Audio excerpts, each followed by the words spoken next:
السلام علیکم ورحمۃ اللہ وبرکاتہ۔ امید ہے آپ سب لوگ انشاءاللہ خیر عافیت سے ہوں گے۔ Welcome back to inner life session with Taimur Ahmed. Allah سبحانہ تعالیٰ ہم سب کا اس دین کی نسبت سے ملنا ایک مرتبہ پھر قبول فرمائے۔ جہنم کا خوف، جی آج کا ٹاپک جو ہے بڑا انٹرسٹنگ اس اعتبار سے ہے کہ یہ وہ ٹاپک ہے جس پہ بہت زیادہ بات نہیں ہوتی، اور خطرناک اس اعتبار سے ہے کہ اگر انسان اس ٹاپک کے بارے میں بات کرنا شروع کرے اور اس میں جو باتیں ہوں گی اگر ہم ان کی روح کو سمجھ لیں اور ان کا احساس ہمارے دل میں آ جائے تو ہماری زندگیاں تبدیل ہو سکتی ہیں۔ اس ٹاپک سے متعلق ایک اور چیز مینشن کر دوں کہ بہت سارے لوگ یہ سمجھتے ہیں، اور مسلمانوں کے اندر ہی لوگ ہیں، کہ جی آپ لوگوں کو جو ہے وہ ڈرایا نہیں کریں اور ایسی ایسی باتیں مت کیا کریں کہ لوگ جو ہے پریشان ہو جائیں، خوفزدہ ہو جائیں۔ تو ایک چیز یاد رکھیے کہ کوئی انسان اگر اپنی طرف سے کہانیاں بنا کے آپ کو آخرت کے بارے میں ڈرا رہا ہے تو اس انسان کو آپ کہہ سکتے ہیں کہ بھئی یہ واقعی یہ کام مت کرو، اپنی طرف سے باتیں مت کرو۔ لیکن اگر کوئی بات اللہ سبحانہ تعالیٰ نے قرآن میں مینشن کی ہے تو قرآن میں آئی ہوئی بات کے اوپر یہ سوال نہیں اٹھایا جا سکتا کہ یہ ڈرانے والی بات کیوں ہو رہی ہے، کیونکہ اللہ سبحانہ تعالیٰ رحمان اور رحیم ہے، اور اللہ تعالیٰ چاہتا ہے کہ ہم جو ہے وہ کامیاب ہوں۔ اور انسانوں کی فطرت ایسی ہے کہ کچھ لوگ ایسے ہوتے ہیں کہ جن کو جو ہے وہ ریوارڈ سے جو ہے وہ موٹیویٹ ہوتے ہیں، اور کچھ لوگ ایسے ہوتے ہیں جن کو خوف کی وجہ سے جو موٹیویشن ملتی ہے۔ اور اللہ سبحانہ تعالیٰ نے یہ بہت اچھا بیلنس قرآن میں بھی رکھا، اور اسی طریقے سے نبی کریم صلی اللہ علیہ وسلم نے اپنی احادیث کے ذریعے سے بھی اس بیلنس کو مینٹین کیا۔ ہمیں جنت کے بارے میں بتایا، اس کی نعمتوں کے بارے میں بتایا، جنت کا شوق دلایا، جنت کی ترغیب دلائی۔ اسی طریقے سے جہنم کا تذکرہ بھی کیا، اور بہت تفصیل میں کیا، اور اس لیے کیا تاکہ جو لوگ اللہ کی نافرمانی کی طرف جانا چاہتے ہیں یا اللہ کی نافرمانی کر رہے ہیں، سننے کے بعد انہیں احساس ہو جائے کہ اگر اسی حال میں دنیا سے چلے گئے تو انہیں آنے والے جو زندگی ہے اس کے اندر ان کو کیا کچھ فیس کرنا پڑ سکتا ہے۔ تو پہلے سے ہی ایک پریونٹیو میئر ہے کہ انسان سن کے جو ہے وہ اپنی اصلاح کر لے، اپنے آپ کو گناہوں سے بچا لے، تاکہ اس قسم کی مشکلات اور اس قسم کے عذاب کا اس کو سامنا نہ کرنا پڑے۔ چلے جی آج کا سیشن سٹارٹ کرتے ہیں انشاءاللہ۔ الحمدللہ رب العالمین والصلاة والسلام علی رسولہ الکریم وعلی آلہ واصحابہ اجمعین، اما بعد، فاعوذ باللہ من الشیطان الرجیم، بسم اللہ الرحمن الرحیم، رب اشرح لی صدری ویسر لی امری واحلل عقدۃ من لسانی یفقہوا قولی۔ اللہ تعالیٰ نے قرآن میں فرمایا ان عذاب ربک لواقع، کہ بے شک آپ کے رب کا عذاب واقع ہو کر رہے گا۔ اللہ تعالیٰ نے اس آیت میں قیامت کا منظر اور قیامت کے بعد کا جو منظر ہے اس کی طرف اشارہ کیا ہے کہ ایک وقت ایسا آئے گا کہ اللہ سبحانہ تعالیٰ کی طرف سے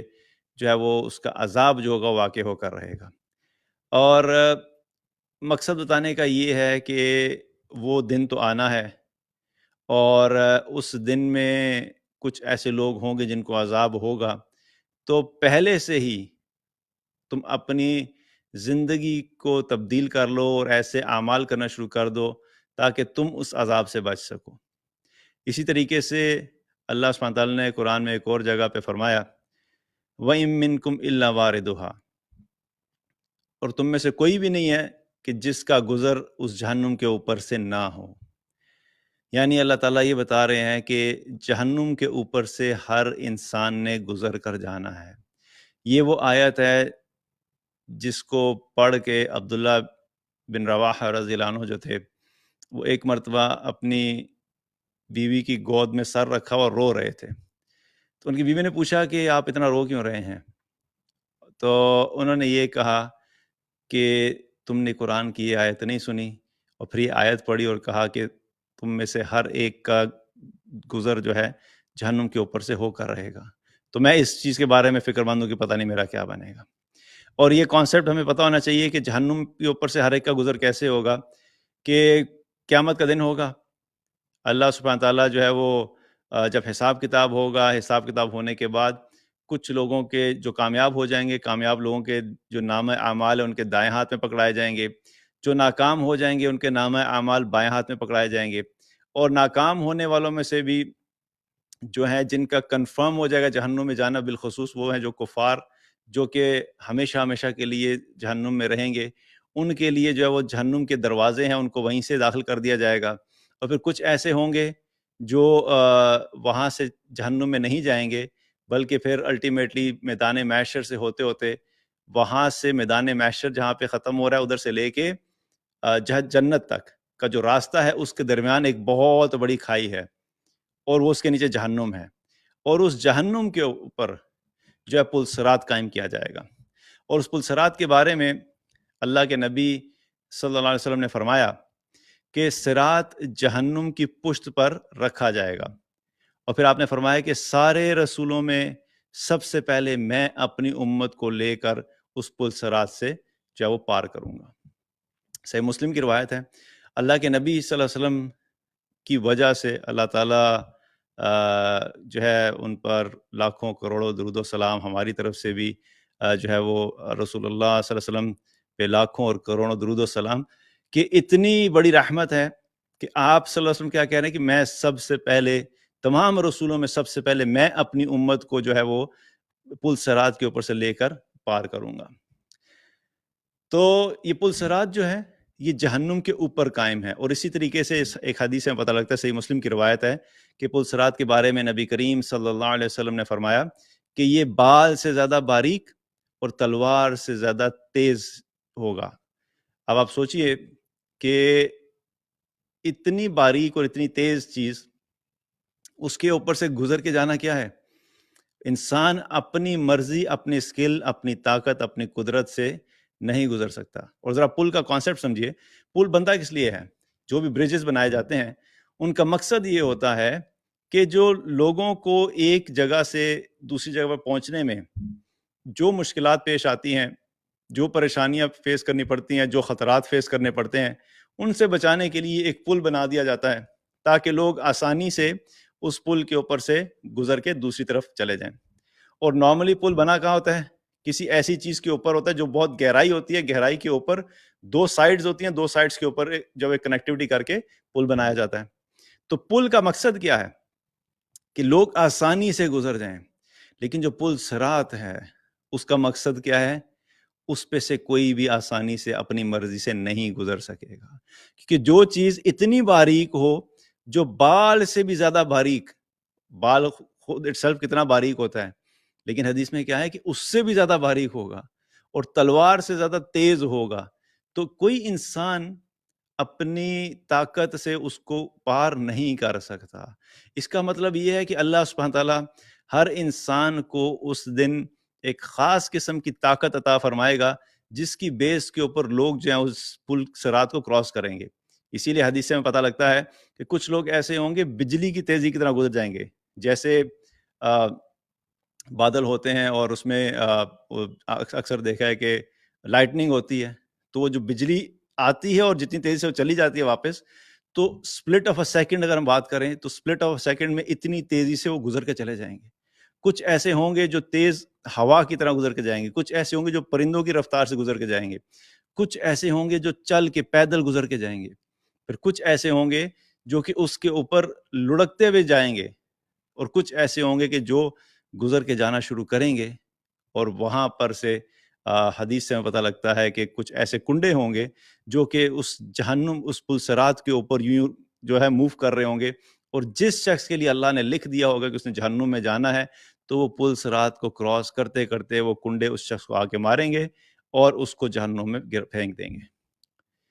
یہ میں نے ایک سمرائز آپ کو کیا جو کہ ہمیں احادیث سے، صحیح احادیث سے جو اس وقت کا منظر پتہ لگتا ہے۔ تو آپ سمجھیں کہ یہ وہ جگہ ہے کہ جہنم دو طرح سے ہے، ایک تو اس کے دروازے ہیں جن کا ذکر قرآن میں بھی آتا ہے، کچھ لوگ ان سے داخل ہوں گے، اور دوسرا یہ حصہ ہے جو کہ پل صراط جو ہے اس جہنم کے اوپر قائم کیا جائے گا، اور کچھ لوگ اس میں گر گر کے جو جہنم میں جائیں گے۔ تو یہ منظر اگر سوچا جائے تو یہ اٹسیلف بڑا خطرناک ہے کہ بھئی جہنم میں گر جانا اور اتنی خطرناک گھاٹی کو پار کرنا، یہ ہر انسان کے بس کی بات نہیں۔ اللہ ہم سب کو استقامت عطا فرمائے اور ہم سب لوگوں کو بجلی کی تیزی سے اس پل سے گزرنے کی توفیق عطا فرمائے۔ اچھا جی، اس کے بعد اب دیکھتے ہیں جہنم کے بارے میں ذرا ہم اگر سوچیں تو جہنم ہے کیسی۔ ایک حدیث ہے بڑی معروف، اس سے ہمیں ایک اندازہ ہوتا ہے کہ جہنم کے اندر جانا تو بہت دور کی بات، صرف اس کی ہلکی سی جھلک کر لینا بھی اس کا کیا اس شخص کا کیا معاملہ ہوگا، اور اس کو صرف ہلکا سا اس کو راؤنڈ لگوا کے دیا جائے۔ ایک شخص کے بارے میں اللہ کے نبی صلی اللہ علیہ وسلم نے فرمایا کہ قیامت والے دن ایک شخص کو بلایا جائے گا جس کے لیے جس کو جہنم، مطلب ایک شخص کو بلایا جائے گا کہ جس کی ساری زندگی جو ہے وہ دنیا میں عیش و عشرت اور ناز و نعم میں پل کے گزری ہوگی، یعنی بڑی عیشی والی زندگی گزاری اس نے، ہر طرح کی خوشی، ہر طرح کی راحت، اچھے سے اچھا کھانا، اچھے سے اچھی گاڑی، اچھے سے اچھا پرفیوم، گھر بھی بڑا اعلیٰ، گرمی کا کوئی ٹینشن نہیں، سردی کی کوئی ٹینشن نہیں، کوئی ایسی چیز نہیں تھی اس کی زندگی میں جو کہ پریشانی کا سبب بنے۔ اگر ایزیوم کریں کوئی ایسا شخص ہے، تو جب ایسا شخص جو ہے اور اس کو جب قیامت و دن لایا جائے گا، لیکن تھا اللہ کا نافرمان، اب جب اس کو لایا جائے گا تو اللہ تعالیٰ فرشتوں کو حکم دیں گے کہ اس کو ذرا جہنم میں ایک غوطہ دلا کے لاؤ، یعنی جہنم میں ڈالنا نہیں ہے، صرف یوں کہتے ہیں نا کہ بھائی جس طرح دروازہ کھولا، اندر جا کے راؤنڈ لگوا کے واپس لے آئے، اس طریقے سے اب جب اس کو جہنم کا غوطہ دلوایا جائے گا صرف، اور باہر نکالا جائے گا، تو اللہ تعالیٰ اس سے پھر سوال کریں گے کہ بتاؤ تم نے اپنی زندگی میں کوئی ناز و نعم دیکھا تھا، کوئی عیش و عشرت تم نے دیکھی تھی اپنی زندگی میں؟ تو وہ کہے گا یا رب تیری قسم، میں نے اپنی زندگی میں، دنیا کی زندگی میں کبھی کسی قسم کا کوئی آرام دیکھا ہی نہیں۔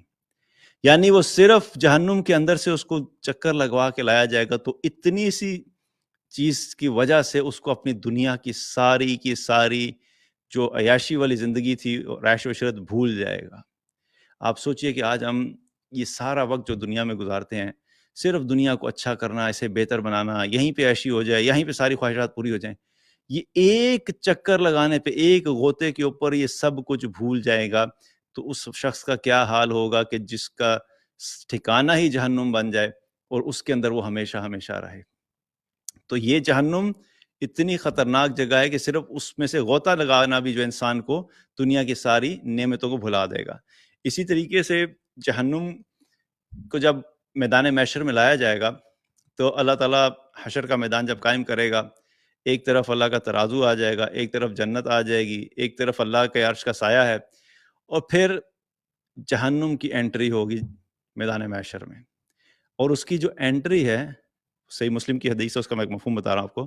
کہ اللہ کے نبی صلی اللہ علیہ وسلم نے فرمایا کہ جب اس جہنم کو میدان محشر میں لایا جائے گا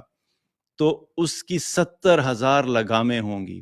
اور ہر لگام کو 70,000 فرشتوں نے تھاما ہوا ہوگا، اور اس کو پکڑ کے گھسیٹ کے وہ میدان محشر میں لے کر آ رہے ہوں گے۔ اور اس چیز کو سمجھنے کے لیے تھوڑی دیر کے لیے امیجن کریں کہ اگر آپ نے جو عید الاضحیٰ کے اندر جو قربانی لوگ کرتے ہیں، تو کئی ہوتے ہیں بڑے بڑے بیل لے لیتے ہیں، اور کچھ بیل ایسے ہوتے ہیں کہ جو بہت ہیوج ہوتے ہیں اور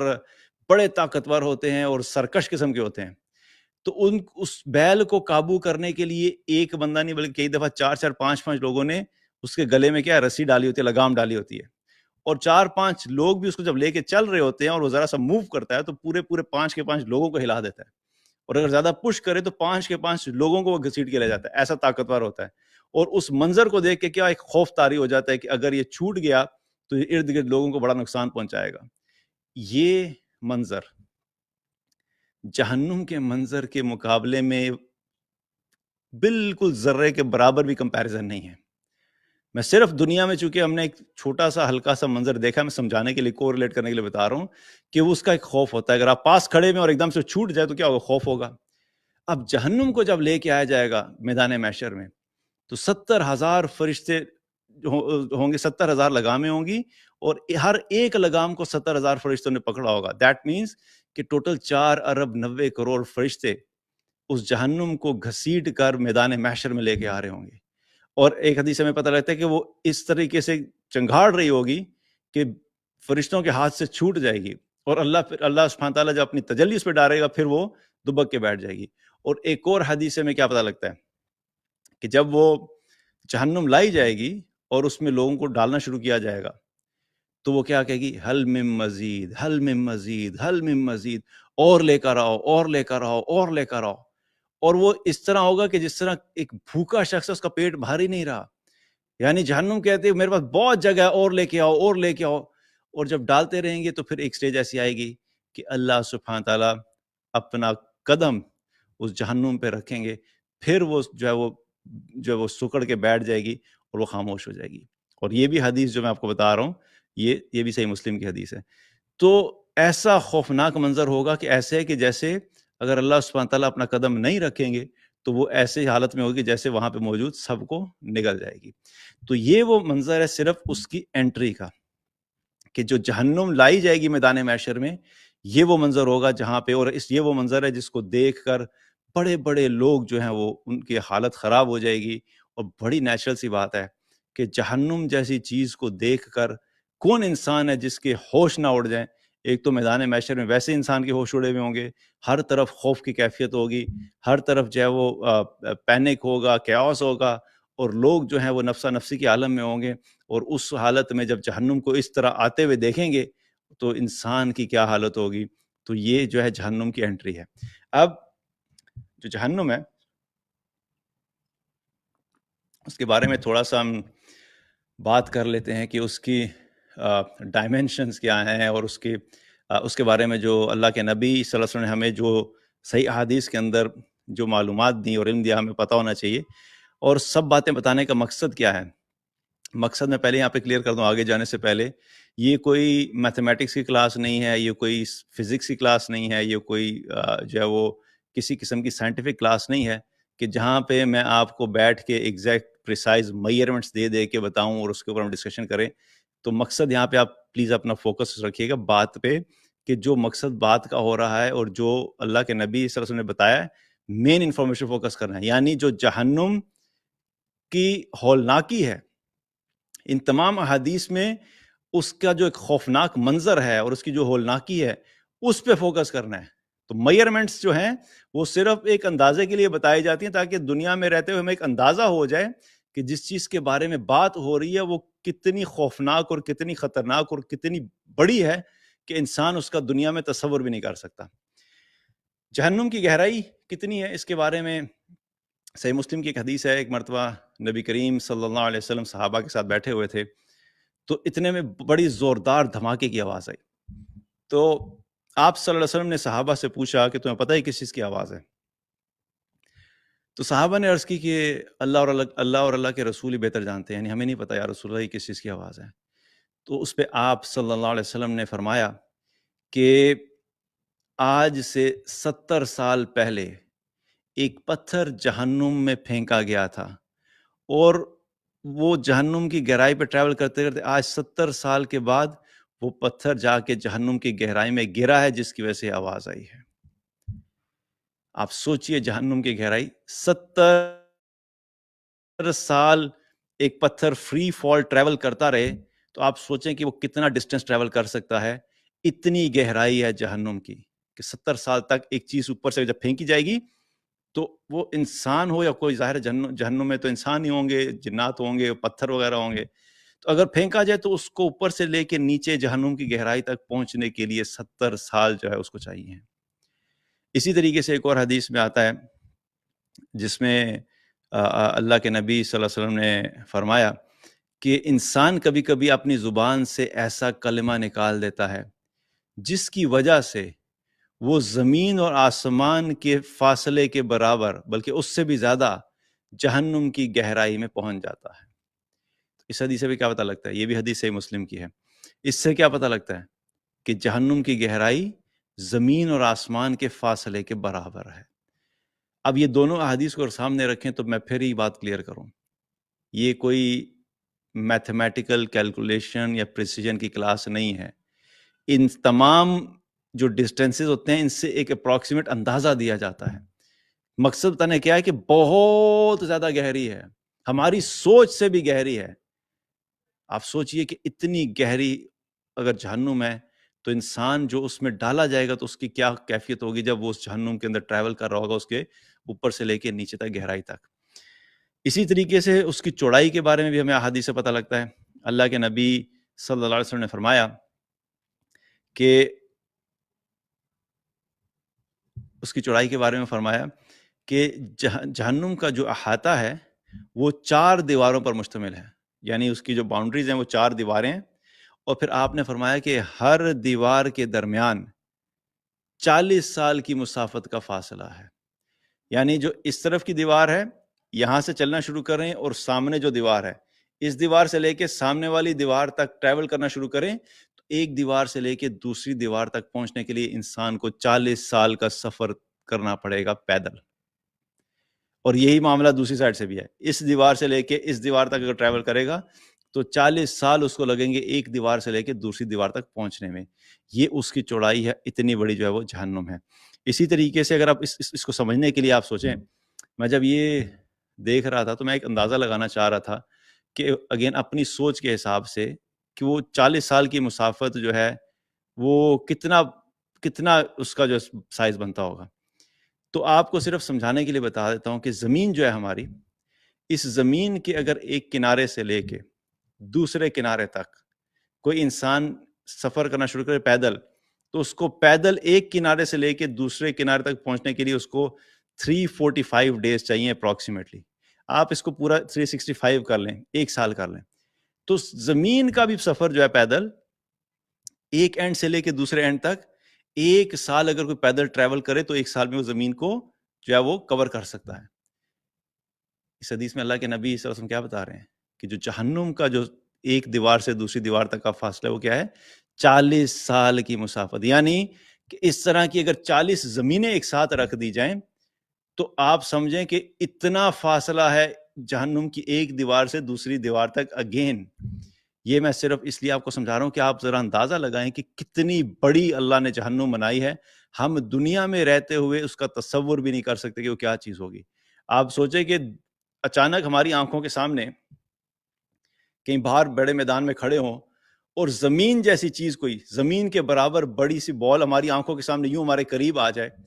تو کیسا فیل ہوگا؟ خوف اور ہیبت سے سب بھاگیں گے, بھاگ بھی نہیں سکتے کہ خود بھی زمین پہ کھڑے ہیں اور زمین کے برابر ہی ایک چیز انسان کے قریب آ رہی ہے. تو جہنم جو ہے وہ زمین کے برابر نہیں ہے. ان احادیث سے کیا پتہ لگتا ہے کہ زمین سے بھی کئی گنا بڑی ہے. تو جب وہ چیز انسان کی آنکھوں کے سامنے جہنم جو میدان محشر میں لائی جائے گی تو اس کو اپنے قریب آتے ہوئے دیکھ کے انسان کی خوف سے کیا حالت ہوگی. تو اس لیے کیا ہے کہ ہمیں اللہ تعالیٰ سے دعا کہ اللہم اجرنا من النار, اللہ ہم سب کی حفاظت فرمائے. لیکن بہرحال یہ وہ حقائق ہیں جن کو ہم ہر انسان نے ایک دفعہ دیکھنا ضرور ہے. جائے گا کہ نہیں جائے گا اللہ تعالیٰ ہم سب کی حفاظت فرمائے, لیکن ایک منظر جو ہے وہ ہر انسان یہ ضرور دیکھے گا.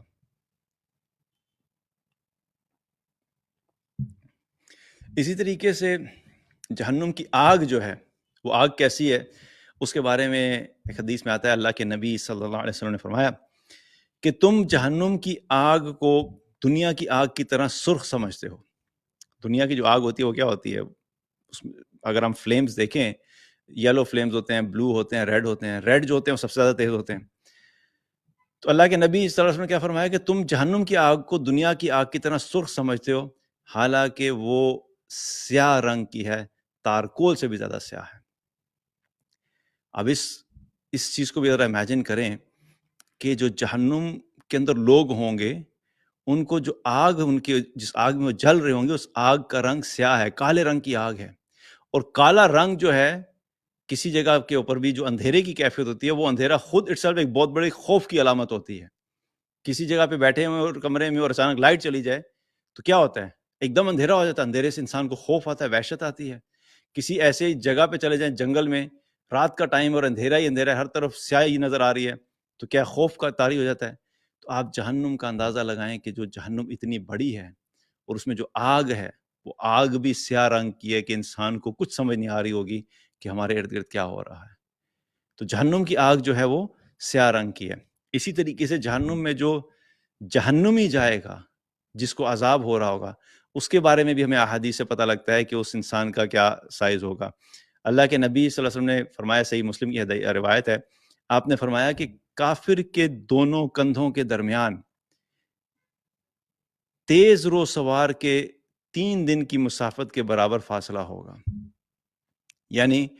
جہنم میں جب لوگ ڈالے جائیں گے تو ان کا جسم کا جو سائز ہے وہ جو دنیا میں ہے ویسا نہیں رہے گا, ان کے جسم کے سائز کو بڑھا دیا جائے گا. اور جسم کے سائز کو بڑھا دینے کا مقصد کیا ہے کہ یہ 6 فٹ کا جسم, اس کے اوپر عذاب کیا ہوگا, اس کو تو ذرا سا آگ ٹچ ہونی ہے یہ تو بالکل ختم ہو جائے گا, اس پہ کیا عذاب ہونا ہے. اللہ سبحانہ تعالیٰ جہنمیوں کے جسم کو بڑا کر دے گا. اب یہ جہنمی ایک جو ہے اس کے جسم کی جو سائز ہے اس کا اندازہ بتایا جا رہا ہے. اس کا ایک کندھا جو ہے ایک کندھے سے لے کے دوسرے کندھے تک، اگر کوئی سوار تیز سوار، یعنی کہ ایک شخص اگر گھوڑے پہ آرام سے چل کے جا رہا ہے تو وہ 3 دن کے اندر ہو سکتا ہے کہ 500 کلومیٹر طے کرے مثال کے طور پہ، لیکن وہی شخص گھوڑے کے اوپر تیزی سے جا رہا ہے تو وہ 3 دن میں ہو سکتا ہے 1000 کلومیٹر کا سفر طے کر لے. تو کوئی تیز روز یعنی بہت تیزی سے سوار اگر اس ایک کندھے سے دوسرے کندھے تک وہ پہنچنا چاہتا ہے، ایک اینڈ سے دوسرے اینڈ تک، تو اس کو 3 دن لگیں گے اس جہنمی کے ایک کندھے سے لے کے دوسرے کندھے تک کا سفر طے کرنے کے لیے.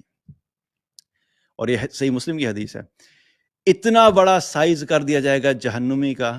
اور اس کے اوپر اس کو پھر عذاب دیا جائے گا. تو جہنم کا عذاب جو ہے وہ کوئی چھوٹی یا معمولی چیز نہیں ہے جس کے بارے میں آج ہم اتنے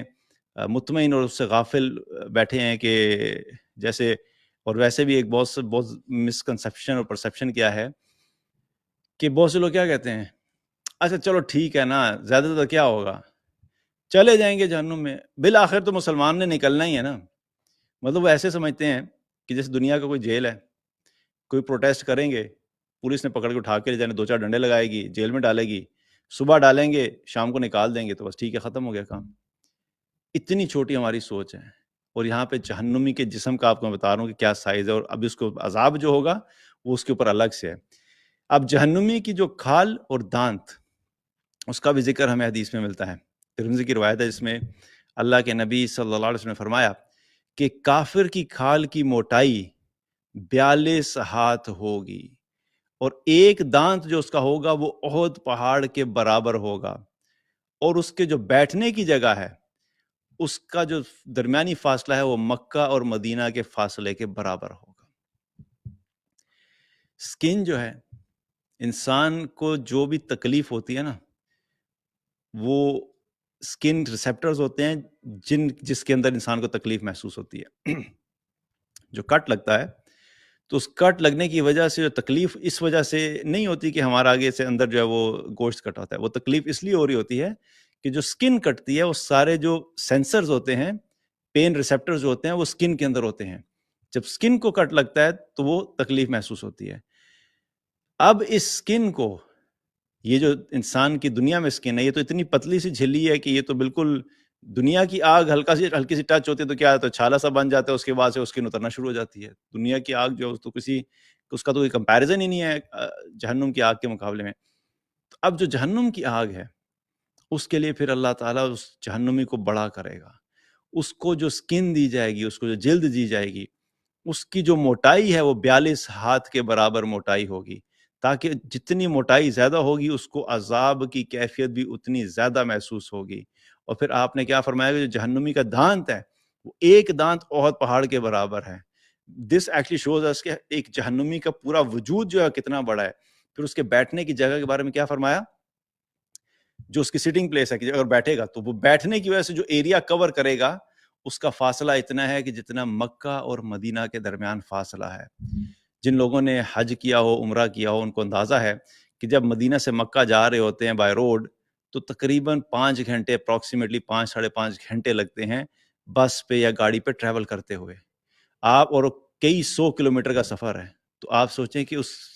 جہنمی کا سائز آپ امیجن کریں کہ جس کے بیٹھنے کی جگہ کئی 100 کلومیٹر جو وہ بیٹھے گا تو وہ کئی 100 کلومیٹر جو وہ کور کرے گا. اور یہ ایک جہنمی کا بتایا جا رہا ہے.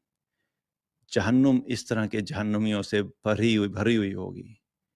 آپ سوچیں کہ وہاں پہ کیا ایک عجیب کیفیت ہوگی، ایک عجیب سا منظر ہوگا کہ جس کو الفاظ میں بیان ہی نہیں کیا جا سکتا. یہ سارا کچھ ہمیں جو احادیث کے اندر ملتا ہے، یہ آپ سمجھیں کہ ہمارے الفاظ اتنے کمزور، اتنے معمولی ہیں کہ اس کی اصل کیفیت کو کسی صورت میں بھی الفاظ میں بیان نہیں کیا جاتا. یہ صرف ایک اندازہ دینے کے لیے ہے کہ اللہ تعالیٰ ہمارے دلوں میں اس چیز کا احساس اور یقین ڈال دے کہ بھئی ایک جو اس قسم کی خوفناک منظر ہے ہم سب اس سے بچنے والے بن جائیں اور کوشش کریں گے بچ جائیں. اسی طریقے سے جہنمی کا جو لباس ہے اس کے بارے میں بھی بہت ساری آیات کے اندر ذکر آتا ہے. سورہ ابراہیم کی آیت نمبر 49 اور 50 میں اللہ تعالیٰ نے اس کا ذکر کیا اور فرمایا کہ اس روز مجرموں کو تم دیکھو گے کہ ان کے ہاتھ اور پاؤں زنجیروں میں جکڑے ہوئے ہوں گے اور تارکول کے لباس پہنے ہوئے ہوں گے انہوں نے، اور آگ کے شعلے ان کے چہروں کو جو ہے وہ ان چہروں کے اوپر چھائے ہوئے ہوں گے۔ اب جہنمیوں کو جو لباس پہنایا جائے گا، جس طرح دنیا میں بھی ہوتا ہے کہ جب جیل میں ڈالا جاتا ہے کسی کو، تو جیل کے اندر جو قیدی ہوتا ہے، قیدی اپنی مرضی کا لباس نہیں پہن کے جا سکتا کہ میں نے یہ پہنے پہ، اس کا ایک خاص لباس ہوتا ہے، چینج کرا کے اس کو قیدیوں والا لباس پہنایا جاتا ہے۔ تو جو جہنم کے قیدی ہوں گے، جو جہنمی ہوں گے، ان کو جو لباس پہنایا جائے گا وہ تارکول کا ہوگا، اور تارکول جو ہے وہ سیاہ رنگ کی ہوتی ہے، اور اس کی جو ایک کریکٹرسٹک کیا ہوتی ہے کہ وہ آگ کو پکڑنے والی ہوتی ہے۔ تو یہ صرف کپڑا بھی ان کے اوپر جو ڈالا گیا ہے وہ بھی آگ کو پکڑنے والا ہے، اور پھر آگ کا لباس بن جائے گا، جب اس کو آگ لگے گی تو وہی چیز ان کا لباس بھی بن جائے گا۔ یہ میں قرآن کی آیت آپ کو بتا رہا ہوں۔ اسی طریقے سے جو جہنمیوں کا جو کھانا ہے اس کے بارے میں بھی ہمیں حدیث میں پتہ لگتا ہے۔ اللہ کے نبی صلی اللہ علیہ وسلم نے فرمایا، ترمذی کی روایت ہے، کہ جو جہنمی کا کھانا ہوگا وہ زقوم ہوگا۔ زقوم کے بارے میں آپ نے فرمایا کہ اگر زقوم کا ایک قطرہ دنیا میں گرا دیا جائے تو ساری دنیا کے جانداروں کے جو اسباب زندگی ہیں اس کو تباہ کر کے رکھ دے، پھر اس شخص کا کیا حال ہوگا جس کا کھانا ہی زقوم ہوگا۔ یعنی یہ زقوم ایک ایسا کھانا ہے جو جہنمیوں کو دیا جائے گا۔ آپ نے اس کھانے کی جو کڑواہٹ اور اس کی جو تکلیف ہے اس کا بتایا کہ جہنم کے اس کھانے میں سے جو زقوم ہے اس میں سے صرف ایک قطرہ نکالا جائے، اور اس کا ایک قطرہ جو ہے اگر دنیا میں ڈال دیا جائے تو ساری دنیا میں جو جانداروں کے اسباب زندگی ہیں، یعنی جو کچھ بھی ہمیں جو ہے وہ ویجیٹیبلز نظر آتی ہیں، فروٹس نظر آتے ہیں، جتنی بھی آپ کی زراعت ہے انسانوں کے لیے جو لگائی جاتی ہیں، پھر آپ جنگلات میں چلے جائیں جہاں سے جانور کھا رہے ہوتے ہیں، وہ ایک قطرہ اس دنیا کی ہر چیز جو اسباب زندگی ہے اس کو تباہ کرنے کے لیے کافی ہے۔ یعنی وہ جب ڈلے گا تو پھر وہاں جہاں اس کا اثر پوری زمین کے اوپر جو بھی ہماری زراعت ہیں اس سب کے اوپر ایسا آئے گا کہ وہ جگہ سے کھانا نکلنے والا کھانے کے قابل ہی نہیں رہے گا۔ یہ ایک قطرے کی مثال دی آپ صلی اللہ علیہ وسلم نے، اور سوچئے کہ پھر جو جہنمی کا کھانا جس نے کھانا ہی وہ ہے اس کی کیا کیفیت ہوگی، وہ اس کے پیٹ میں جا کے اس کے ساتھ کیا حال کرے گا۔ اور سب سے بڑی بات کیا ہے کہ جہنمی کے پاس کوئی آپشن بھی نہیں ہوگی۔ بھوک کی کیفیت ایسے ہی ہوگی جیسے دنیا میں ہے۔ ایک ایسا ہوتا ہے نا کہ انسان کے چلو وہاں بھوک ختم نہیں ہوگی، بھوک لگے گی، اور بھوک جب لگے گی ان کو کھانا یہ دیا جائے گا، زقوم کا کھانا دیا جائے گا۔ اور بھی بہت سارے کھانے، لیکن چونکہ آج ٹائم تھوڑا، میں نے ایک ایک کر کے صرف پک کیا تاکہ ہمیں ایک اندازہ ہو جائے کہ جہنم کے اندر جو کچھ ہونا ہے وہ کیا ہونا ہے۔ تو یہ جہنمی کا کھانا ہوگا۔ اسی طریقے سے جہنمی کا جو پینے کے لیے ہے اس کے بارے میں بھی حدیث میں آتا ہے، اللہ کے نبی صلی اللہ علیہ وسلم نے فرمایا کہ جہنمی کا جو مشروب ہے وہ پگھلے ہوئے تانبے کا پانی ہوگا جو تیل کی تلچھٹ کی طرح ہوگا، اور جب وہ پینے کے لیے اس کو اپنے منہ کے قریب کرے گا، یعنی جہنمی جب اس کو پینے کے لیے اپنے منہ کے قریب کرے گا تو وہ اتنا گرم اور اتنا تیز ہوگا کہ اس کے ہیٹ کی وجہ سے اس کے منہ کی جو ساری کھال ہے وہ اتر کے گر جائے گی۔ یہ اس کا پانی ہے۔ اللہم اجرنا من النار۔ اور یہ صرف میں نے آپ کو چند باتیں آج بتائی ہیں، ورنہ واللہ قرآن کے اندر جہنم کا جتنا ڈیٹیل میں تذکرہ آیا ہے، اور احادیث کے اندر جتنا ڈیٹیل میں تذکرہ آیا ہے، پوری کتابیں لکھی گئی ہیں ہر طرح کے عذاب کے بارے میں، ہر طرح کی کیفیت کے بارے میں۔ اصل بات کیا میٹر کرتی ہے؟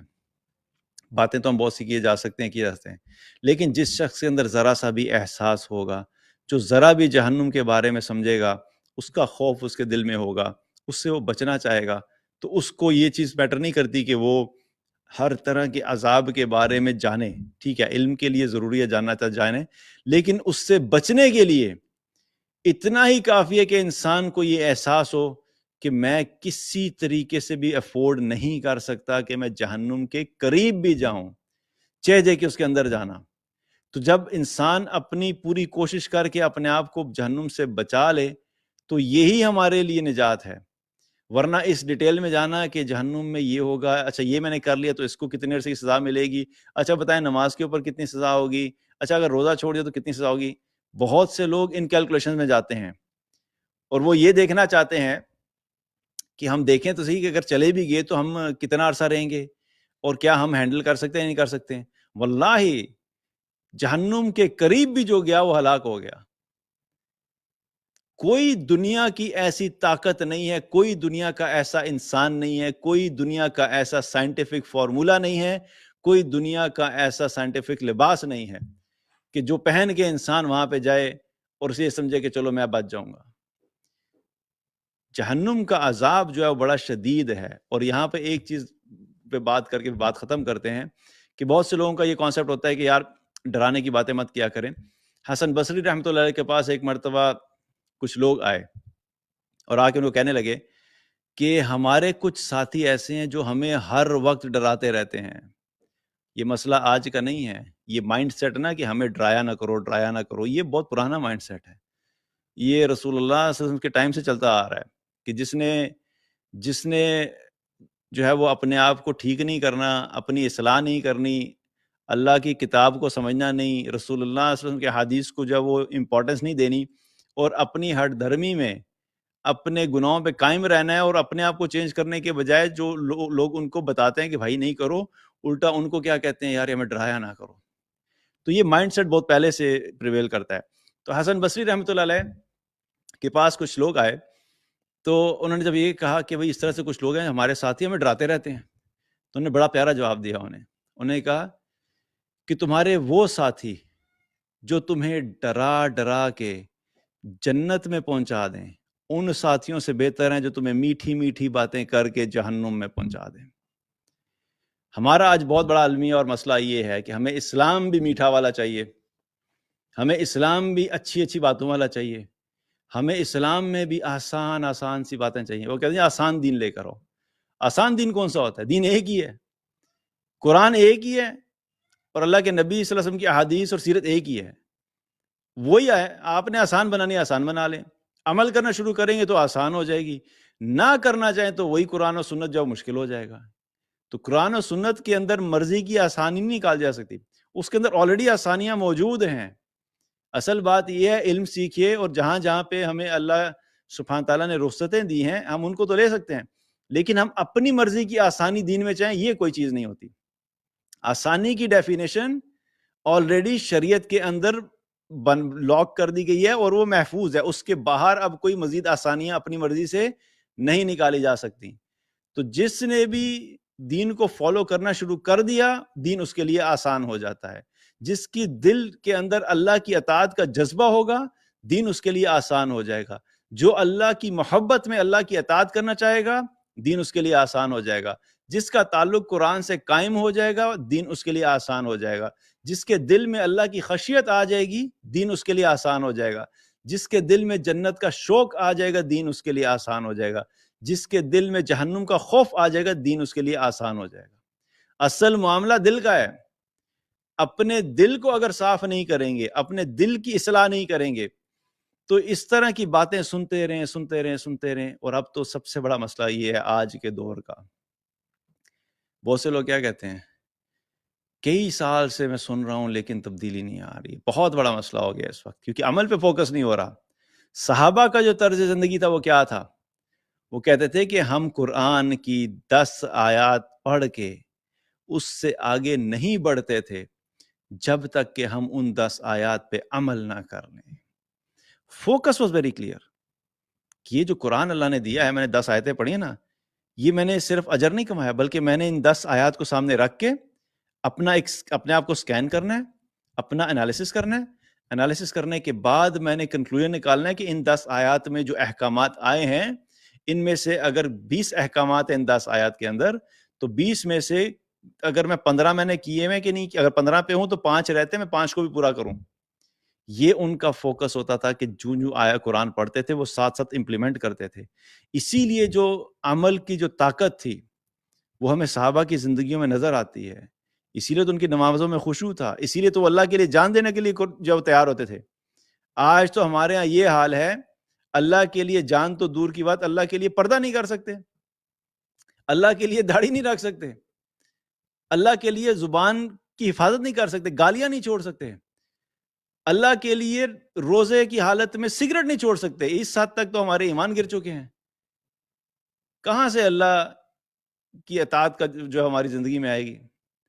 تو دل جب کرپٹ ہو چکے ہوں تو پھر باہر کی ساری باتیں انسان کو کیا ہیں،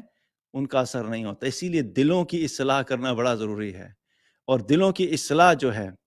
وہ اعمال سے بھی ہوتی ہے، علم سے بھی ہوتی ہے، لیکن وہ کانسٹنٹلی ہوتی ہے، اپنے آپ کو گناہوں سے بچانے سے بھی ہوتی ہے. تو اللہ تعالیٰ سے دعا ہے کہ اللہ تعالیٰ ہم سب کو ایمان سے رکھے، ہم سب کو جہنم سے محفوظ رکھے، ہماری نسلوں کو جہنم سے محفوظ رکھے، ہمیں ہر وہ عمل کرنے کی توفیق عطا فرمائے جو جنت میں لے جانے والا ہے، ہمیں ہر اس عمل سے بچائے جو جہنم میں جانے کا سبب بن سکتا ہے، اور اللہ تعالیٰ جب ہمیں اس دنیا سے لے کر جائے تو اپنی رضا کی حالت میں اٹھائے. انشاءاللہ کل دوبارہ ملاقات ہوگی، تب تک کے لیے اپنا خیال رکھیے گا. بارک اللہ علیہ ولکم. السلام علیکم ورحمۃ اللہ وبرکاتہ.